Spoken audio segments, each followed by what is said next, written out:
네, 코인 시장에서 주목해봐야 할 핫한 코인의 모든 것을 파헤쳐보는 시간입니다. 백문이 불여일서 백서 인터뷰 시간인데요. 오늘은 결제 인프라와 인공지능 서비스를 함께 갖춘 4세대 블록체인 플랫폼 엘라마체인의 강덕포 대표님 모셨습니다. 대표님 안녕하세요. 네, 안녕하세요. 반갑습니다. 처음 뵙겠습니다. 반갑습니다. 네, 저희 시청자 여러분께 먼저 인사 말씀 좀 부탁드려요. 네, 안녕하세요. 저는 엘라마체인 파운데이션의 이사장 강덕호라고 합니다. 이사장이 나이가 너무 어려가지고 사람들이 좀 이상하게 생각을 하더라고요. 그래도 이제 저와 함께 하시는 분들은 다들 굉장히 전문적인 그런 분들이 많이 포진을 하고 있으니까요. 걱정하지 않으셔도 되겠습니다. 네, 젊고 또 에너지 넘치시는 강덕포 대표님과 함께하고 있는데요. 엘라마체인이 생소하신 시청자 여러분들을 위해서 간략하게 먼저 소개를 해주시면 좋을 것 같습니다. 네, 엘라마체인 같은 경우에는 이미 글로벌 탑10 이내에 드는 두 곳의 거래소에 상장이 되어 있는 코인이고요. 비트포렉스 그리고 디지파이넥스의 ELAC라고 하는 심볼로 이미 등재가 되어 있습니다. 뿐만 아니라 그 ICO 벤치 그리고 ICO 트랙 같은 ICO를 평가하는 그런 평가 기관에서도 5점 만점에 4.8점, 4.6점을 기록하는 그런 좋은 성과를 올렸었고요. 네. 무엇보다도 그런 코인에 대한 그런 컨디션뿐만 아니라 저희 회사가 어떤 일을 하는지 이거는 제가 조금 더 구체적으로 다음에 설명을 드리겠습니다. 네, 나눠보도록 할게요. 그럼 이쯤에서 최유진 전문가가 준비한 엘라마체인에 대한 백서 서머리를 듣고 오도록 하겠습니다. 최유진 대표님 나와주세요. 네, 안녕하세요. 최유진입니다. 제가 오늘은 엘라마체인에 대해서 간단하게 핵심만 쏙쏙 알려드리도록 하겠습니다. 네, 우리 생활 속에는요, 많은 방대한 데이터를 처리를 할 때 바로 인공지능을 필요로 하게 되는데 이 양질의 데이터를 충분히 수집하는 것이 사실 말처럼 쉽지가 않습니다. 크게 두 가지 문제점이 있는데요. 먼저 이제 오른쪽 위에 보시는 것처럼 확보된 데이터의 유지, 관리 측면에서 이런 해킹의 문제로 자유로울 수가 없기 때문에 보안 문제가 굉장히 중요한 포인트가 되고요. 또 두 번째로는 이 데이터 처리 속도가 굉장히 느려서 여러 가지 시간이 많이 소요되는 그런 문제점이 끊임없이 제기되고 있습니다.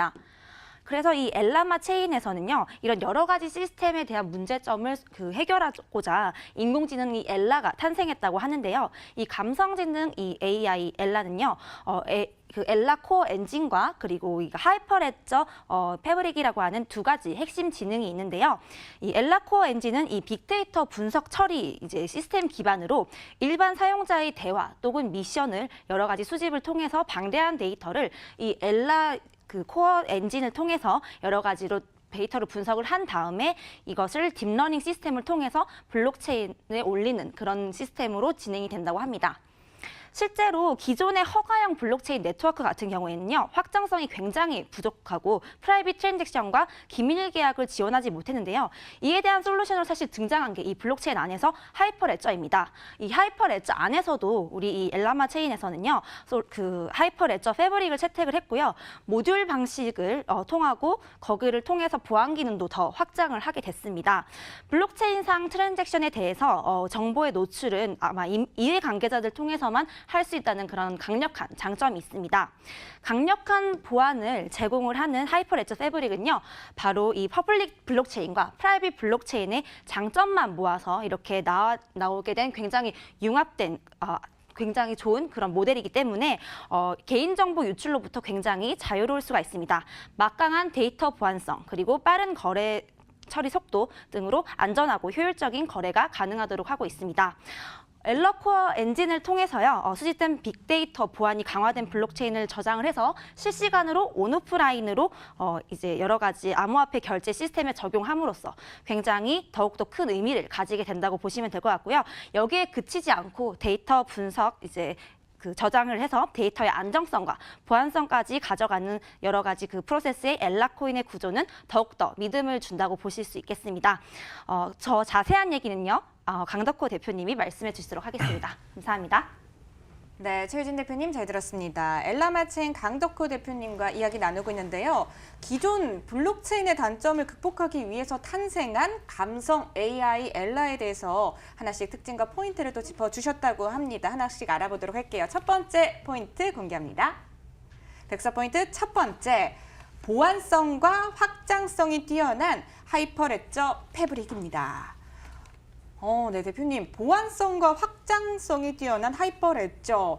이게 무슨 말인가요? 사실 블록체인 같은 경우에는 공개형 블록체인과 그리고 비공개형 네. 블록체인으로 나뉘어져 있지 않습니까? 퍼블릭과 네, 프라이빗. 그렇죠. 네. 퍼블릭과 프라이빗이라고 표현을 하는데 사실 비트코인이 2009년도에 등장을 하고 나서 이 비트코인이라고 하는 블록체인을 금융권에서 이 적용을 하려고 하는 그런 시도가 굉장히 많았습니다.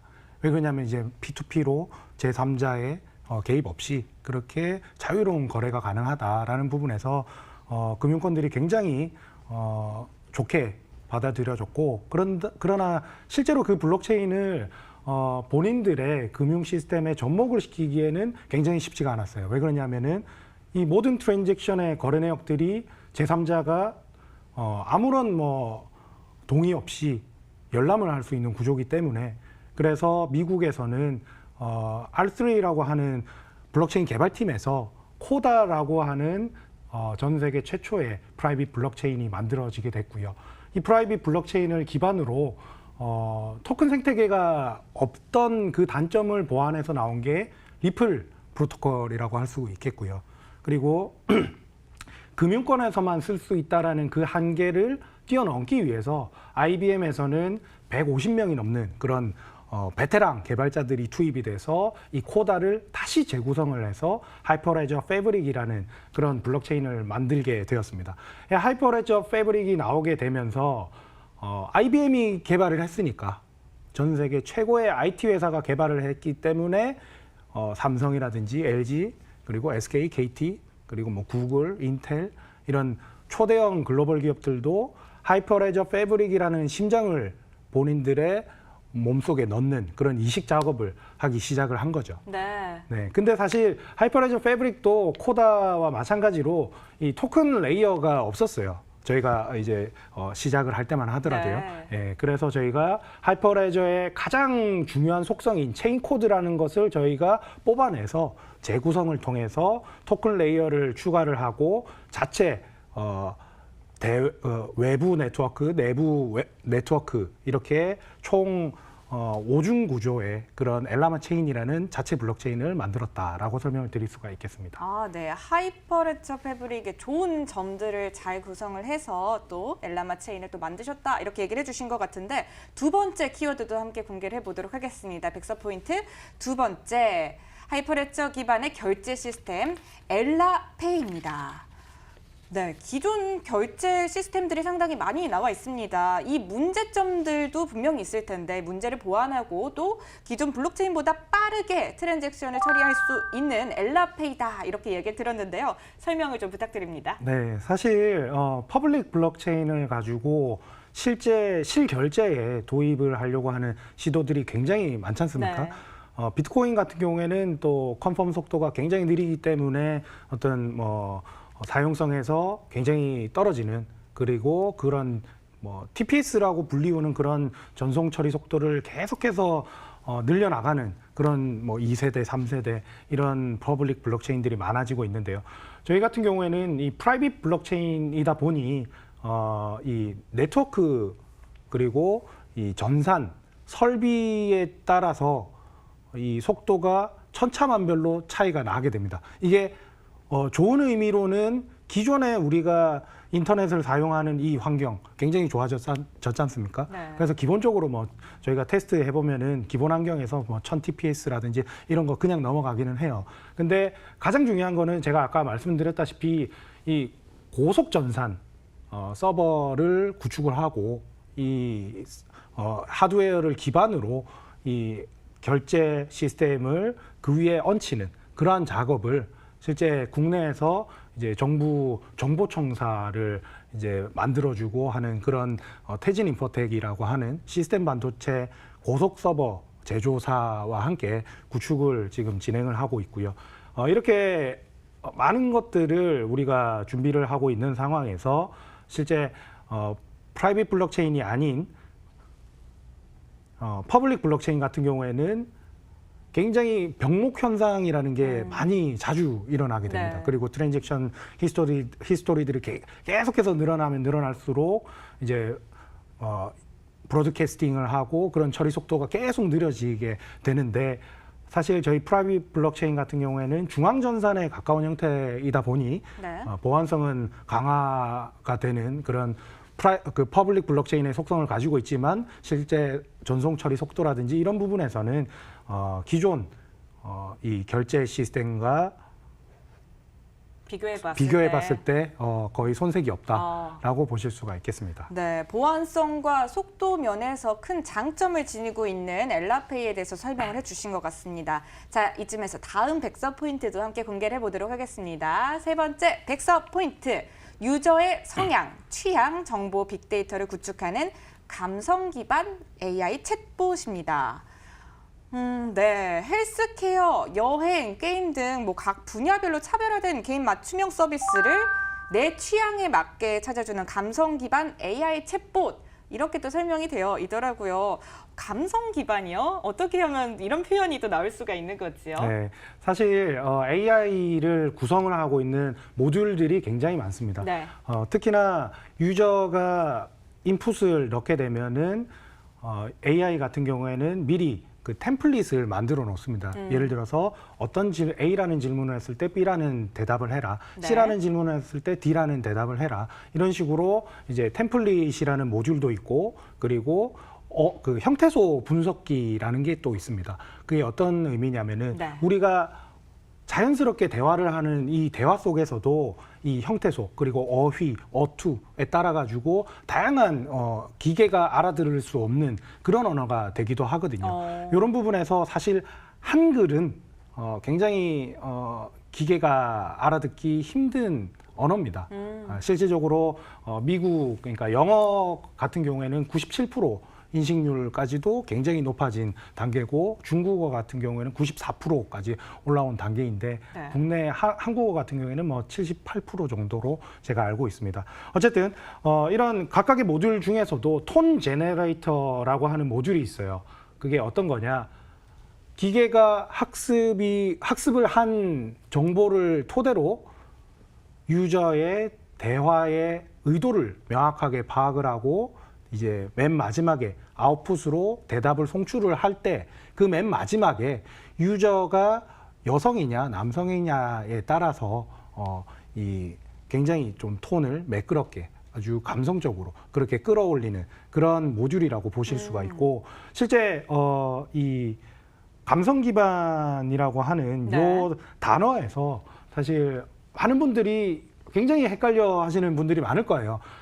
구글 같은 경우에도 그렇고 왓슨도 그렇고 결국에는 AI가 지향하고자 하는 최종 목표점은 감성이 들어가 있는 영화 허에 보면 나오는 네. 사만다와 같은 그런 AI를 많이들 꿈을 꾸죠. 근데 네. 사실상 저희가 그런 큰 회사들처럼 저희가 한 번에 이거를 만들겠다라는 게 아니라 지금 현재는 톤 제너레이터를 통해서 감성적인 그런 대화형의 네. 그 아웃풋을 도출을 나가는 단계부터 차곡차곡 저희가 해 나간다라는 부분이 있고요. 네. 그리고 헬스케어, 여행, 게임 이런 분야 각각의 분야만 하더라도 굉장히 광범위한 분야입니다.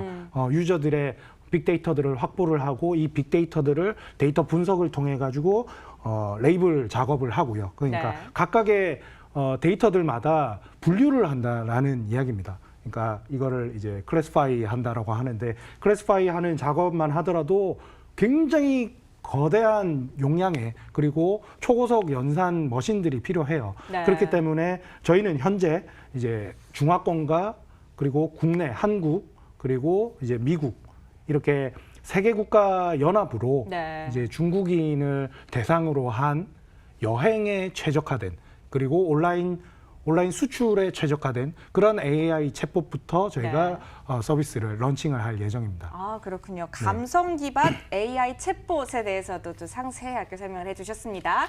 자, 다음 백서 포인트도 공개를 해보도록 하겠습니다. 네 번째 백서 포인트, 폭넓은 파트너 및 사업 인프라입니다.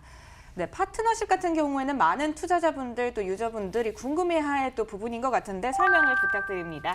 네, 우선 저희 가장 대표적인 파트너로 네. 중국의 블록체이너가 있겠습니다. 제가 알기로는 MTN 머니투데이와 그리고 한국에 있는 체이너스가 공동으로 2019년도에 드래곤시티 호텔에서 블록체인 융합 서밋을 개최한 걸로 제가 알고 있는데요. 네. 물론 저도 그 행사에 갔었습니다. 네. 예, MTN도 보고 했고요. 거기에 공동을 주최한 체이너스가 이제 체이너스의 모회사가 중국의 블록체이너예요. 예, 이 블록체이너 같은 경우에는 굉장히 광범위한 전 세계적인 블록체인 네트워크를 가지고 있으면서 실제로 그들이 인큐베이팅을 한 대표적인 코인이 중국 중화권의 온톨로지, 퀀텀, 네오, 엘프, 바이텀 등등이 있겠습니다. 그러니까 글로벌화를 지원을 빵빵하게 해줄 수가 있는 그런 자원이 있는 회사고요. 네. 그리고 그 블록체이너와 함께 저희가 이 글로벌화에서 가장 중요한 부분이 글로벌 거래소의 도약입니다. 네. 제가 생각할 때는 블록체이너가 중국형 업비트를 투자를 해서 만들어 놓은 게 비치닥이라는 거래소예요. 그리고 비치닥 그리고 비트렉스, 업비트 이렇게 세 개의 거래소가 어떻게 보면은 거래소 연합과 같은 형태로 그렇게 비트렉스라고 하는 명품 거래소의 전산을 기반으로 네. BTC 마켓을 공유를 해서 그렇게 사용을 하거든요. 그래서 저희가 블록체이너 같은 경우에는 비치닥과의 연계성 그리고 그 외에 뭐 비트렉스와 업비트와의 연계성이 네. 강하기 때문에 그래서 저희가 이번에 가장 단시간 내에는 비치닥부터 네. 상장을 하고 이제 차후에 쭉쭉 상장을 해 나가는 그런 일정들을 블록체이너와 네. 함께 진행을 하고 있고요. 그리고 저희가 굉장히 조심스러운 이야기지만 저희가 삼성전자의 협력업체 등록 전산에 네. 등록이 되어 있습니다. CPC-EX라고 하는 삼성전자 협력업체 등록 전산에 협력 파트너로 등록이 되어 있고요. 그 외에 뭐 이 삼성전자 관련된 좋은 그런 이슈들을 만들어낼 것으로 기대를 하고 있습니다. 네, 알겠습니다. 네, 지금까지 엘라마체인의 강덕호 대표와 함께했습니다. 오늘 말씀 고맙습니다. 네, 감사합니다.